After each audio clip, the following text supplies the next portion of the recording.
Hoy estamos con el doctor José Luis Jiménez. Él es médico internista de Centro Médico El Carmen. Muchas gracias por estar aquí, doctor, acompañándonos. Buenas tardes y gracias a vosotros. Bueno, pues hoy el doctor nos va a hablar de un tema muy interesante y que afecta a mucha gente, que es cómo convivir en la misma casa con una persona afectada por el coronavirus. Entonces, bueno, cuéntenos un poco, doctor, cómo podemos hacer, qué normas básicas y qué pautas básicas tenemos que seguir si tenemos en nuestra casa conviviendo a una persona que desgraciadamente está afectada por el coronavirus. Bueno, pues las normas deben ser aislamiento. Aislamiento significa que esa persona debe vivir, dormir y hacer su vida en su propia habitación y utilizando un baño personal. Esto es lo que quiere decir. En los momentos en los que exista la necesidad de que haya un contacto en la misma habitación, en el mismo habitáculo, hay que preservar la distancia mínima del 1,5 metros, 2 metros. El paciente, el enfermo, tiene que estar con su mascarilla puesta, tiene que estar permanentemente cuando salga de su habitación con la mascarilla puesta y evitar compartir cubiertos, instrumentos, platos, etc. La basura que genere o los residuos que genere el infectado deben tener su basura particular y deben ser sacados de la forma más individualizada posible, ¿no? Eso es lo más importante. Para ello es básico que la casa reúna las condiciones para que haya esa separación y ese aislamiento domiciliario. Cuando esto no se dé, que bueno, en algunos casos puede ser que no se dé, esto deben conocerlo las autoridades sanitarias, las personas responsables, para buscar alguna alternativa. En China y en Corea se crearon las famosas arcas de Noé, ¿no? Eran lugares donde podían residir estas personas que no podían realizar aislamiento domiciliario, que estaban enfermos, que estaban infectados, pero que no reunían criterios como para tener que estar en la hospitalización, que es lo ideal. La hospitalización hay que reservarla para las situaciones absolutamente inevitables. Ajá. Y luego una cosa que sabemos que es muy importante a la hora de, tanto para, bueno, por supuesto, el infectado como su familia y, bueno, en general, para cualquier persona en estos momentos, es lavarse las manos, mantener la higiene de manos. ¿Cómo es la manera correcta de lavarse las manos? ¿Cuál es el proceso?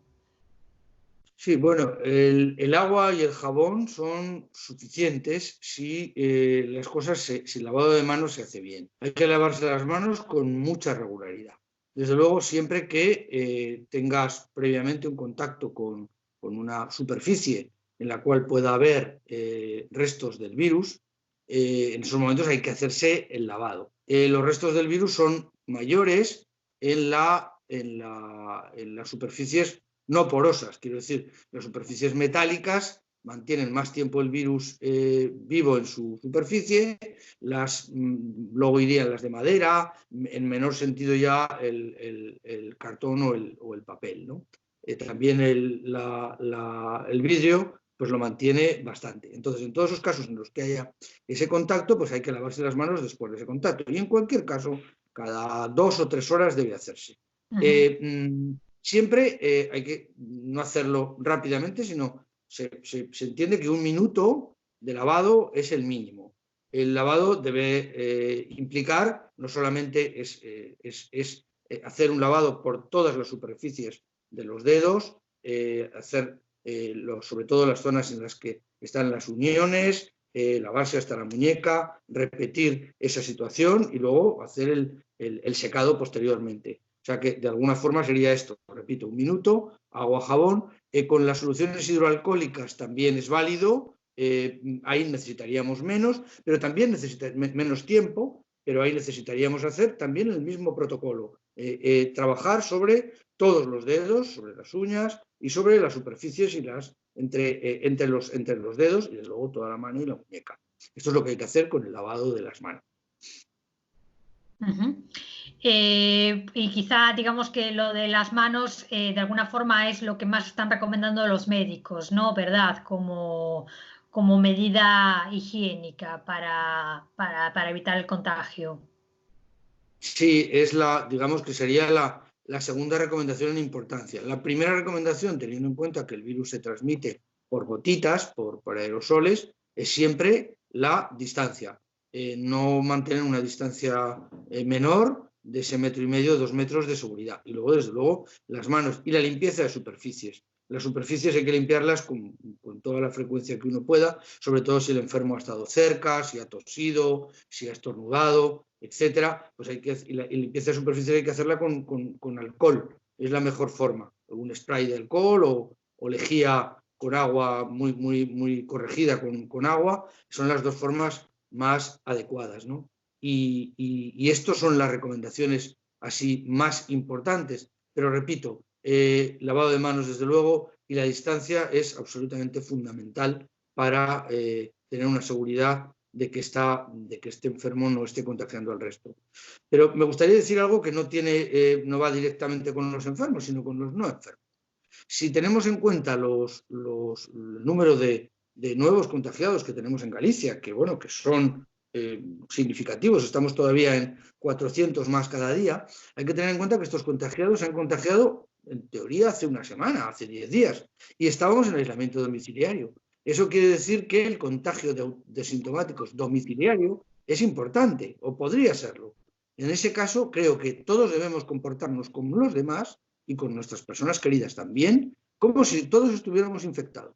Creo que es una medida, es cierto que no lo estamos, se calcula que un 15 o un 20% de la población lo estará, pero es un porcentaje suficiente como para que con tu pareja, con tus hijos, en la medida de lo posible, mantengas, si no esas medidas que hemos comentado antes de aislamiento de los enfermos, algo parecido. Y desde luego en casa siempre es a distancia. Creo que es bueno que durmamos separados, si es posible, que tengamos lugares de contacto, obviamente, la televisión, el comedor, pero ahí manteniendo los 2 metros, si es posible, de distancia. Creo que el contacto intrafamiliar también hay que evitarlo en lo posible hasta que descienda este maldito virus y su porcentaje de contagiosidad. Estamos en 1 y pico, cada enfermo contagia a casi 2. Por tanto, cuando bajemos de ese ratio, pues podremos empezar a hacer otras cosas, pero por ahora hagamos un confinamiento de verdad. Bueno, porque evidentemente el índice de contagio aún es muy alto. Bueno, doctor, pues muchas gracias por sus recomendaciones, gracias por su colaboración como siempre y bueno, le dejamos seguir trabajando, que sabemos que son días muy duros y muy complicados, especialmente para los médicos internistas, que son una especialidad que están ahí al pie del cañón con el virus. Muchas gracias, doctor, por acompañarnos. Gracias. Muchas gracias a vosotros y ánimo, que salimos de esta más pronto que tarde. Gracias, doctor. Buenas tardes. Bueno, buenas tardes, Ruth. Gracias a ti. Venga, nos vemos. Hasta luego. Adiós.